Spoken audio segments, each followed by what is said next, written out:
Oh boy, Microsoft's E3 press conference was fantastic.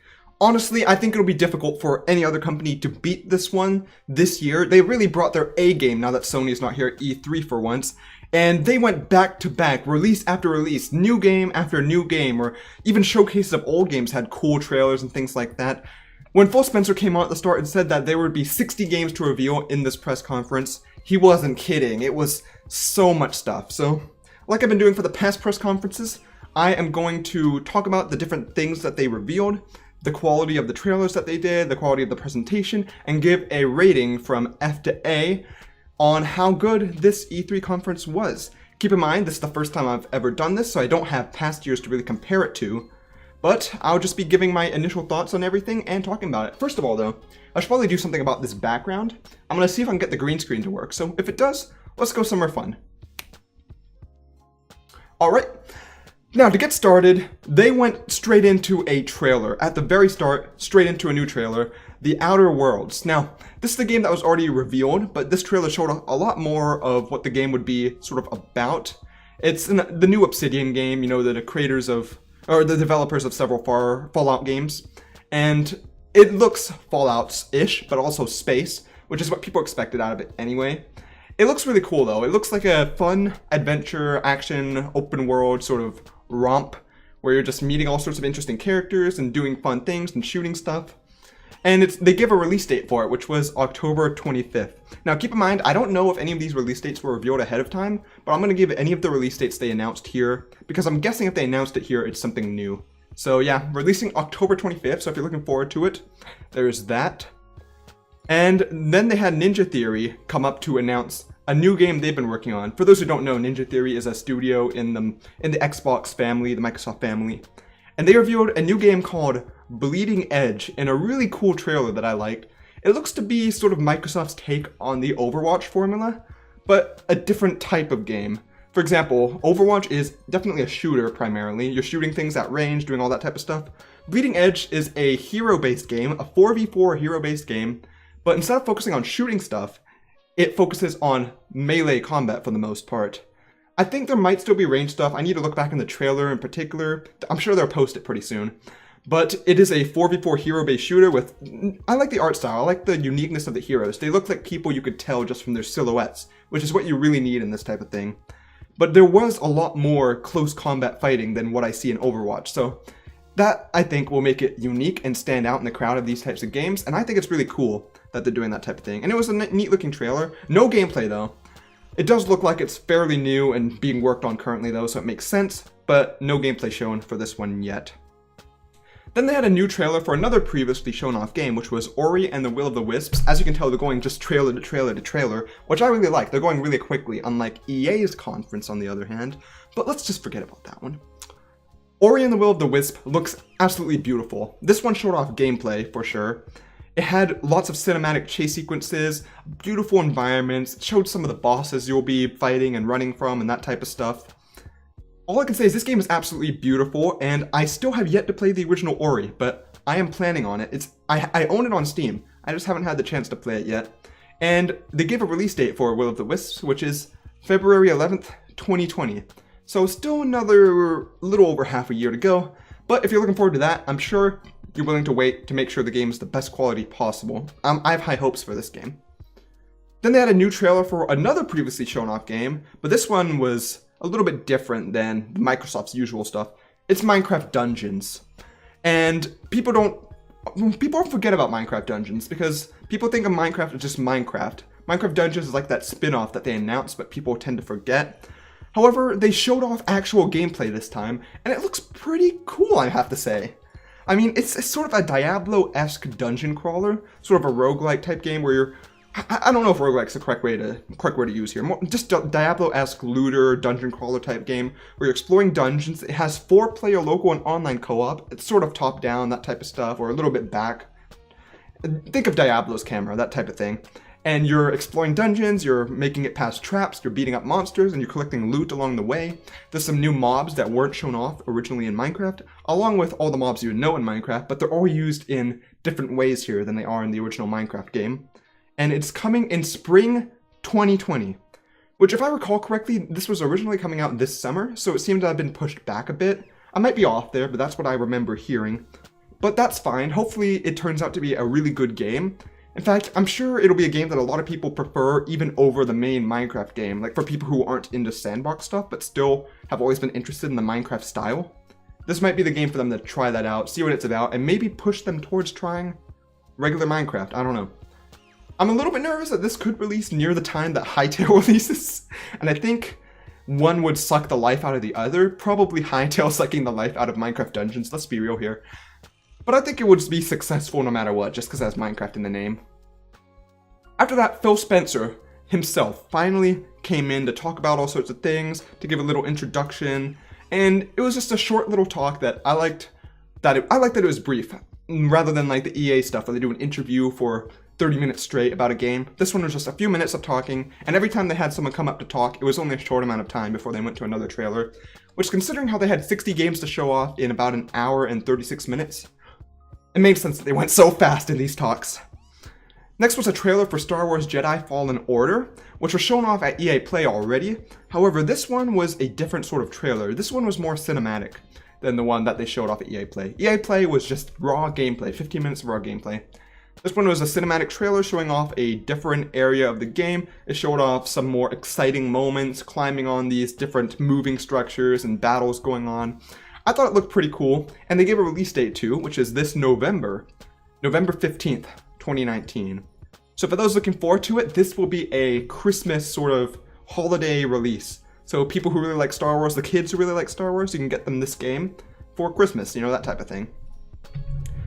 Now, after that, they had their first, their second premiere of an entirely new game after Bleeding Edge. And this world premiere, I swear, I thought that this was the new Outlast game when I first saw it. Like, it has a horror feel, there's a guy with the camera taking pictures of stuff, you know, it was a little bit scary, there was some chase sequences and stuff. Like, this looks so much like Outlast, even until the very end. Perhaps I'm not paying attention correctly, I don't know. But at the very end, when they showed the logo and then gave the name, Blair Witch. It's a game based off the Blair Witch Project, which I did not suspect, to be honest, and I think that's really cool. I think they should turn more of these well-known horror movies and franchises and stuff into single-player horror games. Not like, I know they made a Friday the 13th game. I don't think that's the type of game people generally want. That's a online sort of avoid the killer game. I want more of these single-player horror games based on these franchises, so I think this is a good start, and I thought it looked really cool for people who are into horror. I'll have to see how good it is if I get it, though. Then they had another trailer for a game that we've seen before, but it's one of the most hyped games of recent times, Cyberpunk 2077 from CD Projekt Red. And this trailer was definitely cinematic, but it showed a little bit more of the story about our protagonist, the tragedy that occurred to him, and him getting involved in a fight between people he thought were his comrades, that type of stuff. The graphics looked phenomenal, but it is a cinematic trailer, so that makes sense. But then at the very end, they had some guy come in, you know that one guy, it's only John Wick from Fortnite. It's Keanu Reeves. That's right, every girl's heartthrob and guy's action hero, Keanu Reeves came in there. And apparently he's going to be in Cyberpunk 2077. And I don't know what's up with all these celebrities appearing in these big name games nowadays, but if anyone was going to be in a game, if any celebrity, CD Projekt Red made a good pick with Keanu Reeves. He's the internet's favorite celebrity right now from what I've seen. So yeah, that was pretty cool. And he came to talk about the game. He was really nice. He got a lot of applause. He's probably my favorite guest of this whole show, to be honest. I thought that was a really cool event to happen. And here's the biggest news of them all. They gave a release date for the game. Pay attention here. Release date, Cyberpunk 2077, April 16th, 2020. That's right. Less than a year away, you can get your hands on Cyberpunk 2077. This is probably my most hyped game of this whole presentation, to be honest.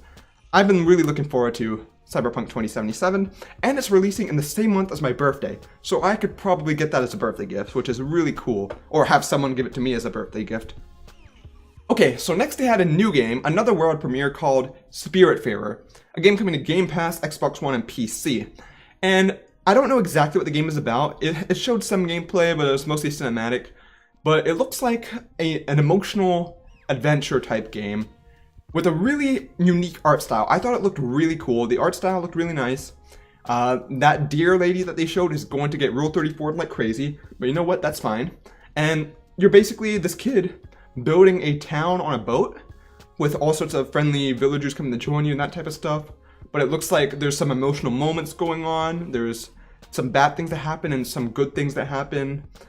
I know I'm not giving a very great description. You'd have to see the trailer yourself to really understand what the game is about, because it's not quite clear. But I thought it looked really beautiful and unique.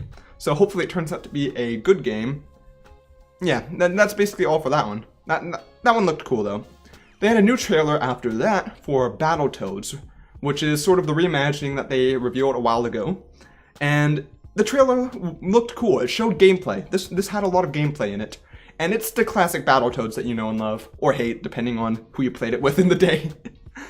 Yeah, it has the hardcore, like, driving sequences, and it's going to be very difficult. Like, you know Battletoads. It's going to be a hard game. But it is going to have 3-player local co-op, which people thought it was a bit weird. It wasn't 4-player, but there's only 3 Toads in Battletoads, so it makes sense. There's 3-player local co-op, so you can play it with your 2 brothers or 2 friends, or by yourself if you're like most people nowadays. It looked like a cool game though, and I'm glad they're showing off more about it. They had a new trailer for a game that I think this was a reveal for it, called RPG Time: The Legend of Wright, which it's Wright with W-R-I-G-H-T, but this is a pun with writing, W-R-I-T-E, because this game is in a written storybook style. It seems to be an RPG style game. Like, you have a health bar, you have stats, you battle in sort of turns, I believe, turn-based battles. But everything is hand-drawn on paper and arts and crafts and stuff like that. It's a really cool art style that I liked, and they showed a lot of gameplay in this too, in this trailer. It was both cinematic and gameplay, to be honest. I think that this game will be good for people who love that RPG and the unique sort of indie gem type games. I think this will stand out in the indie crowd quite a lot. It looks really cool. And it is coming in 2020. They said it was 2020. They didn't give an exact day, but next year it should release. And then they did a quick rundown of many different games coming to Game Pass. They really promoted Game Pass in this this press conference. And they're pushing the Game Pass and the cloud stuff. And I'll just run down the games that they listed real quick. They didn't show much about it. All of it was gameplay, but it was just a quick flash reel. Dead Static Drive, Pathologic 2, Star Renegades, After Party, Totally Accurate Battle Simulator, The Good Life, Felix the Reaper, a rom-com game of life and death, Undermine, Supermarket Shriek, Secret Neighbor, Eichenfell, The Lord of the Rings living card game, Night Call, Totem Teller. I don't recall what all of these games are about because they didn't go into them really. Some of these games have already released on other platforms, some of them are about to release on other platforms. But they all are coming to Game Pass, so if you're looking into getting Game Pass, these will all be there on their release day, basically. Right away, when they release, they'll be on Game Pass. Speaking of Game Pass, they talked about a couple more big name games coming to Game Pass pretty soon, which is Batman Arkham Knight, Metro Exodus, which is no longer Epic Store exclusive, ? We'll get into that later on. They talk about the PC Game Pass stuff, but that's later on in this presentation. Hollow Knight Voidheart Edition, and Borderlands The Handsome Collection. So you can access all of those immediately right now on Game Pass if you get that. Speaking of Game Pass for PC though, they unveiled Game Pass for PC right here, which this was sort of leaked ahead of time, and they talked about it ahead of time too, and mentioned that they were going to talk more about it at E3. But they talked about Game Pass for PC, which is a new version of Game Pass that lets you access over 100 games, including games like Imperator Rome, Football Manager 2019, Halo Reach, and the Master Chief Collection. And it'll launch an open beta today. It was a surprise drop today, and you can buy it right now for only $1. I mean, it's not forever for $1. $1 for 1 month right now. You can try it out. And honestly, this seems like a really good deal. Over 100 games that you can access anytime for $1 on PC. I think that's at least worth trying for this 1 month. And after that 1 month is over, it'll be $9.99 a month, which is about $120 a year.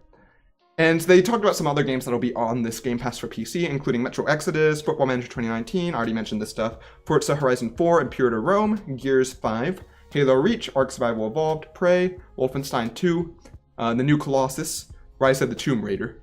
In addition to all of this stuff, they revealed one more deal that seems to be really good, probably the best way to get all these passes, which was Xbox Game Pass Ultimate. This includes Game Pass for console, which is your Xbox One, Xbox Live Gold, which gives you access to all these games monthly, and Game Pass for PC. And this is all in one bundle, $14.99 per month. So if you own an Xbox console and a PC and you want to play games on both along with getting Xbox Live Gold, this is probably the best deal to get it, considering it's only $5 above Xbox Game Pass for PC anyway. So I think that's a really good deal.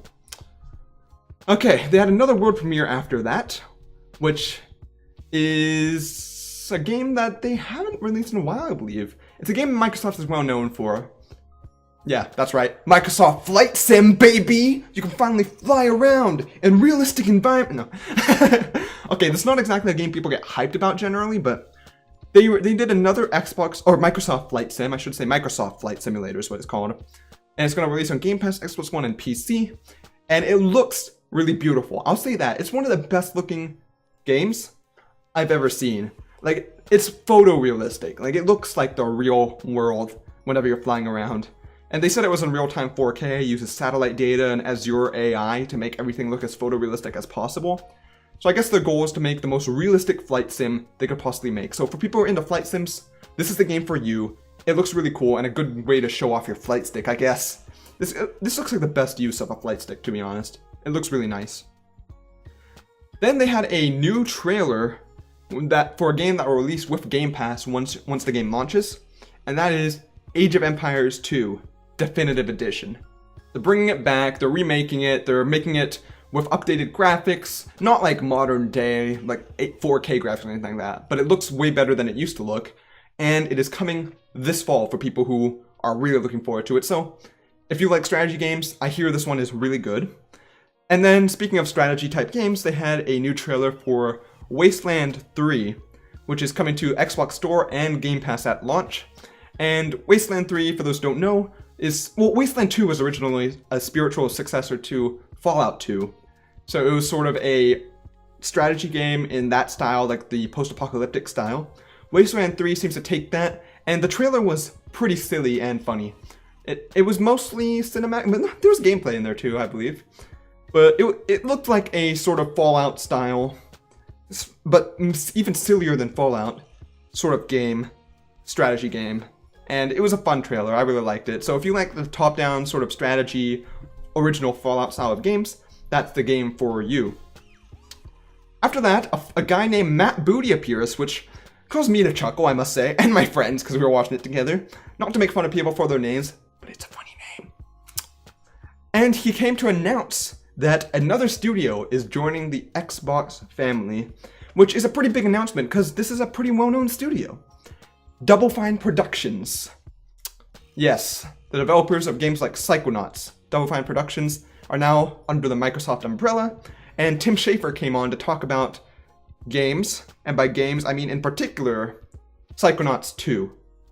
There was a new trailer for Psychonauts 2 showing a lot more of the story and gameplay, and it looks like what you'd expect from a new Psychonauts game. It has all the psychedelic platforming, weird action, like weird story going on there. I don't know, I haven't played the original Psychonauts yet, but my friend Zach was losing his mind over it. Like he's playing Psychonauts right now, and he's basically finished with it. He loves it, and he's really been looking forward to this.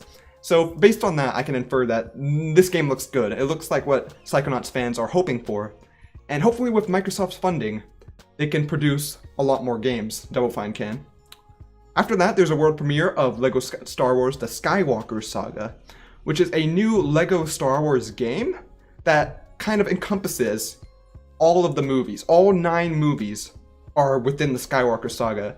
So from what I've gathered, this LEGO Star Wars game is going to basically replace all of the past LEGO Star Wars games, since it's covering everything this time. And then I'm going to kind of speed up a little bit here because there's so many reveals. It's taken forever to go through all this stuff because there's so much that they showed off. They had a world premiere of Dragon Ball Z Kakarot, which is not a fighting game like you'd expect. I was surprised. The whole time I thought this was another Dragon Ball Z fighting game. No, Dragon Ball Z Kakarot is a new action RPG in the Dragon Ball universe. coming early 2020. Okay then, I'm down for that, because when I was young, I had some Dragon Ball RPGs, but they were on the Game Boy, like some of the really old ones. And even though they were so old, I enjoyed playing them, so maybe I'll enjoy playing a new Dragon Ball Z RPG. I hope it's good. The art style looks good, that's for sure. Goku still sounds like a little girl, but you know what? That's just his normal voice, so don't judge, don't hate, appreciate. There was a new premiere for an Annapurna Interactive game, and for those who know Annapurna Interactive, they like their narrative adventure games. They like doing their own sort of short story-based games. And this one seems to be no exception. It's a game called 12 Minutes, which is an interactive thriller revolving around a guy who's stuck in a time loop, which I'm guessing is 12 minutes long. I don't know why, but that's just what I'm assuming. Basically, you're trying to solve and figure out what's going on, and figure out the story, and try and get out of a really bad situation within those 12 minutes that keep on looping like Groundhog Day.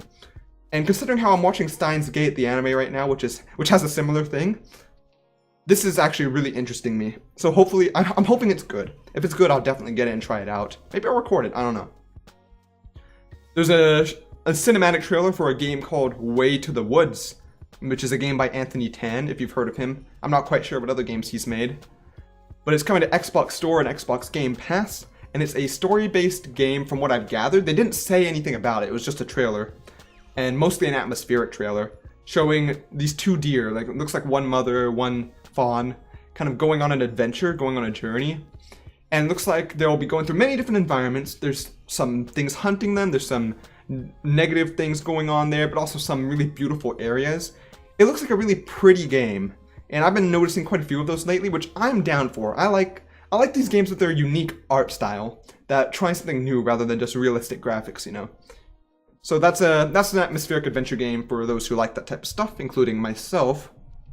And then finally, we're getting into a big thing people were expecting from this presentation, which was Gears 5. They already revealed Gears 5 before, but they went into much more detail about it here, showing off I guess it's more of a psychedelic trailer than a cinematic trailer, let's be honest here.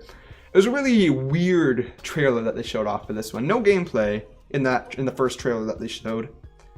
But at the end of the trailer, there was some text that came on the screen that said, "Bound by Blood?" And the whole trailer revolved around this girl character, who I assume is like the main character, having sort of a psychedelic trip. There was like heads of different Gears characters coming off of her neck, and she was tripping out, and then she turned into a demon for a moment before turning back to normal. I'm guessing there'll be something having to do with blood and infecting people and that type of stuff going on. I'm not quite sure. But they did give a release date. They said it's going to release September 10th, but it will be available a couple days early with Game Pass Ultimate. They also mentioned how there will be ways to play it early to test out certain things. For example, on July 17th, they'll have a versus multiplayer tech test you can try out, along with the new arcade versus multiplayer mode you can try. In August 19th, you can have a test of the new Horde mode going on, which I'm guessing will be kind of like zombies in something like COD, like fighting off hordes of enemies. And then in September, they're going to release it on September 10th with the biggest campaign ever, they say. The biggest campaign of Gears that they've ever done. Today, on the other hand, they showed off a new mode called Escape, which is a cooperative mode where you're trying to infiltrate a hive of what looks like alien creatures. You're trying to plant a bomb to destroy their hive and escape without getting killed. And they did a really detailed trailer about this, showing off. It was cinematic, the trailer was cinematic, however, they are having some people play through this entire mode after the show. So I'm sure they'll post videos about that, showing off a lot of gameplay for this, which is cool. I like that. And I like the co-op modes in these types of games. It gives you a new type of experience you can do. It'll be 3-player local co-op, by the way. 3-player local. Whew. Adding on to the Gear stuff, though, they said that if you pre-order the game or play in the first week of its release, you'll get a special character pack. The Terminator Dark Fate character pack. So you can play as, I assume, Terminator-looking characters. Funny thing was, when that first appeared, my friend Zach was like, "I am Terminator." Because it just showed the landscape, and he was like, wait, is this actually Terminator? It was so unexpected. But you know what? It makes sense. They're both really gritty. Okay, it doesn't make sense, but it's cool. I like it. Next thing, they started going to hardware after that with the new redesigned Xbox Elite controller, Series 2, which changes up a lot of things. It adds way more features. There's things like 40 hours per charge. There's, with the rechargeable battery, they have adjustable buttons, of course. You can tune them to be certain stiffness you want. It has Bluetooth. It has different profiles you can save and set it to whenever you want to. Basically, it's like the Elite controller, but better, enhanced with way more features. Probably going to cost a lot too, but it didn't give a price point here. It does look good. It looks like a really good controller, and hopefully it fixes some of the issues people had with the original Elite, because I heard that there were some with the original. Okay, moving on to another trailer. They had a new trailer for Dying Light 2, which wasn't that exciting because they already revealed Dying Light 2 previously, but they did give a release date, which is spring 2020. It's the Dying Light action you'd expect: parkour, zombies, slicing, kicking, that type of stuff. And then they had a world premiere for Forza Horizon 4 expansion. Legos. This was so weird. Yeah, they revealed an expansion for Forza Horizon 4 called Speed Champions, coming June 13th, which is a collaboration with the Lego company to add Lego vehicles to Forza Horizon 4. It's weird. They have Lego cars, they have Lego tracks. Like, the guy drove in to the stage in a real car made of Legos that drives. I don't know how this works, but what kind of universe are we in? I swear. It looked interesting though. I guess that's something for the Forza players out there. And then they had a trailer for an expansion to State of Decay 2, which is Heartland, the Heartland expansion. So this adds a whole new region and lots of new things to do to State of Decay 2. I'm not sure exactly what it adds, but it's for people who like the game. That's more content for you, and it's kind of Game Pass, Xbox One, and PC. And it was a pretty good trailer. I think it showed off a good amount of what they'd have in it.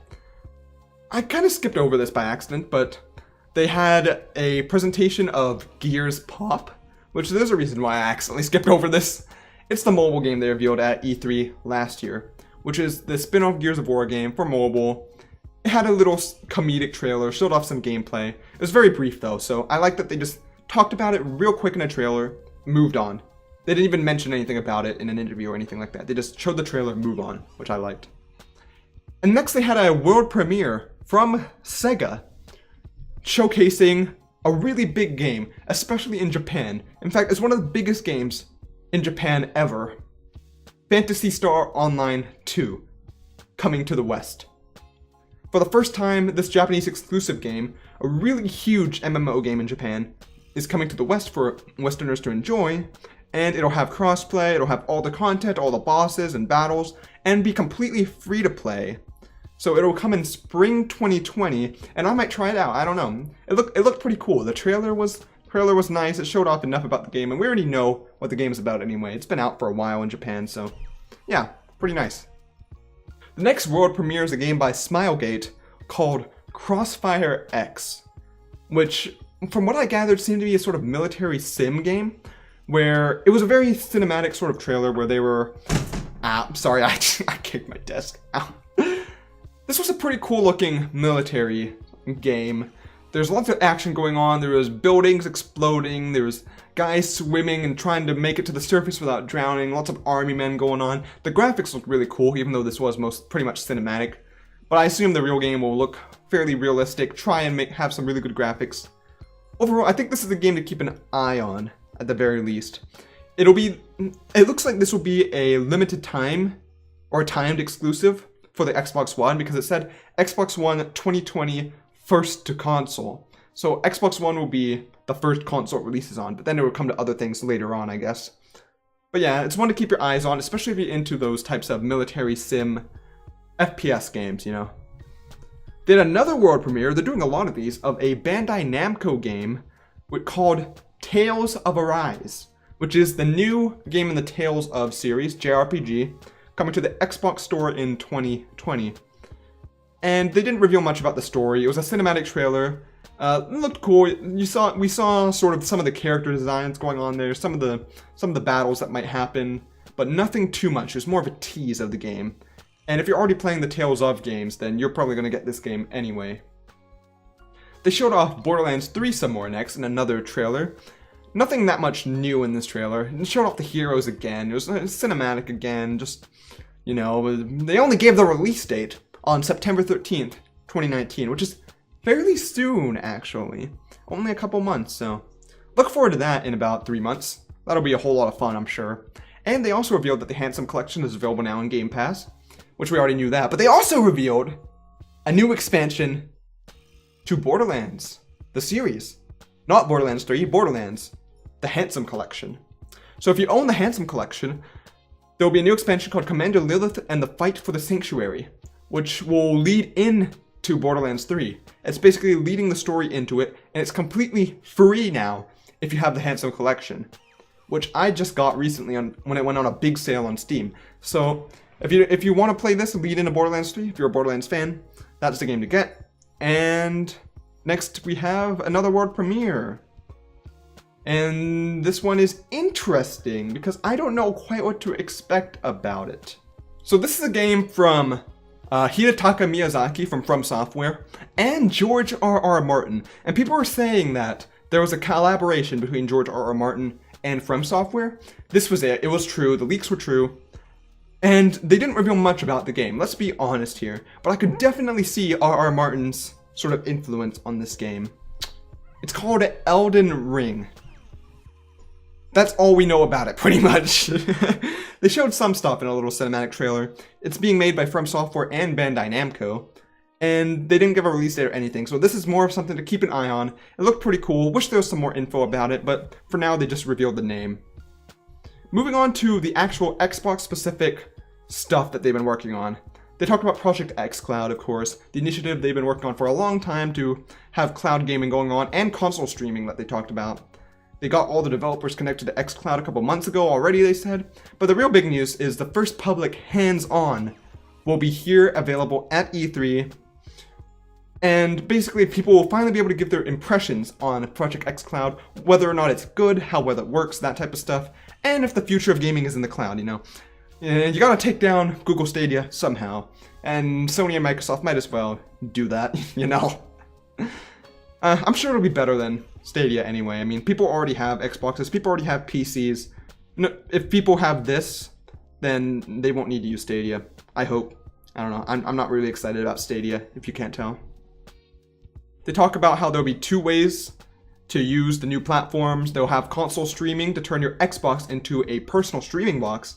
And you can also use their servers as the streaming box. So basically 2 ways to use it. I'm not sure what the difference is between them, what benefits come with either of them, but they just mentioned that.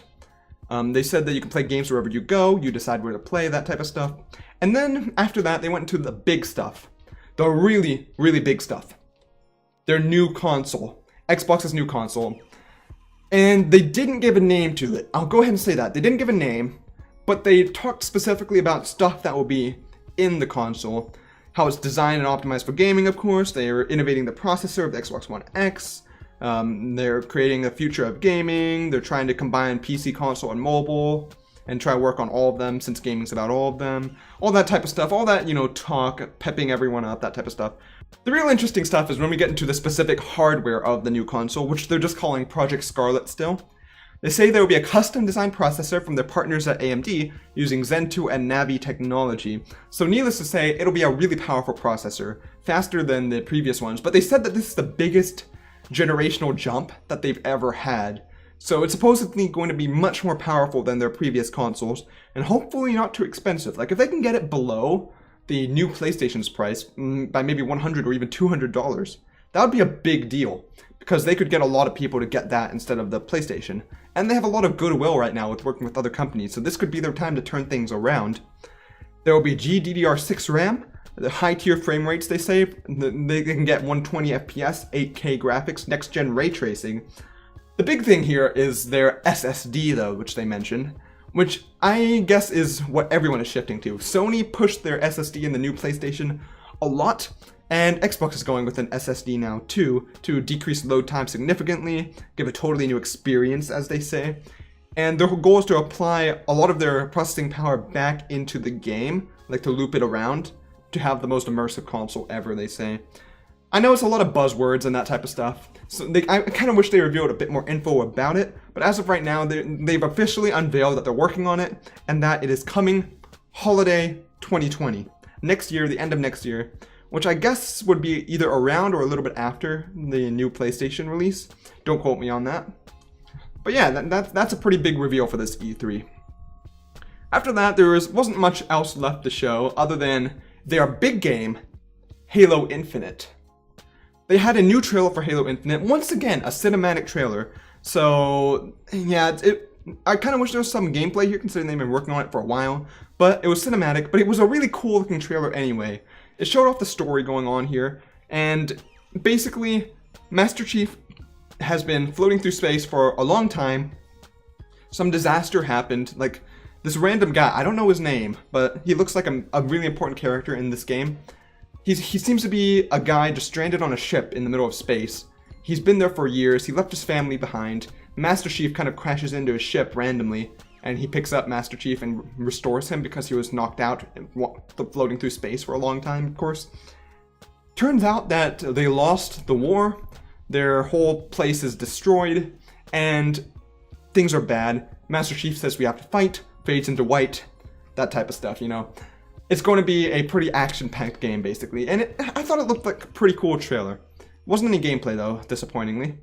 But it looked nice, and that's going to be a big game coming in holiday 2020. Yeah, that's something to look forward to, that's for sure. And that's basically it. They showed a little reel of some of the reveals that they showed off here today, and that was the summary of the presentation. Now, I've been going on for a while, but it's time to give some final thoughts on this type of thing. There were a lot of games here, 60 games that they showed off. And a lot of them were new games, a lot of them were trailers for previous games. My main problem with a lot of this stuff is very little gameplay. I think very few of these games showed gameplay for the games. It was mostly cinematic trailers, which kind of cuts things down a bit. I want to see how good the game would look to actually play it, not see cinematic story trailers. But even for the cinematic trailers, I thought a lot of the games looked really cool. There's a lot of great reveals. In fact, way more than most years. Like, the past couple of years for Microsoft have been alright. Like, last year was pretty good, I'd have to say. But I think this beats out last year's. This year's, like, just the lineup, and just the sheer quality and quantity of the games that they showed and the trailers that they showed were really good. Enough so that the lack of that much gameplay doesn't bring it down that much in my eyes. I don't know, I might be being too generous with it, but I really liked a lot of the games that they showed off here.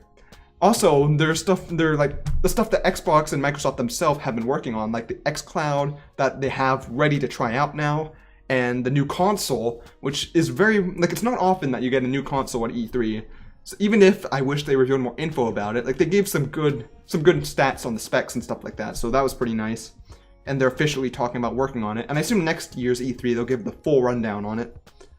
But yeah, I thought this was a really good presentation. In fact, I think it'll be very difficult for anyone else to really top this. So I'm gonna give it for now, I'll give it an A-. I'm giving this one an A-. Actually, yeah, A-. It'll be difficult to really top this one, but I always like to leave room to grow or decline in the case of EA. But yeah, I wish luck to all the other people there, not Sony, because Sony's not actually there, so that makes it even less likely for anyone to beat Microsoft at this year's E3. Really good. I think the only one with a chance is Nintendo, but I think that Microsoft has everyone beat in the sheer number of things that they showed off here. So, hopefully you guys are enjoying this E3 coverage. Hopefully I have my voice synced with my video this time, and it looks a little bit better than it was before. And I hope to continue this type of stuff. If you enjoy, subscribe, and you'll see all of the future E3 coverage from me. And I'll keep you up to date on all the new game reveals and updates and hardware.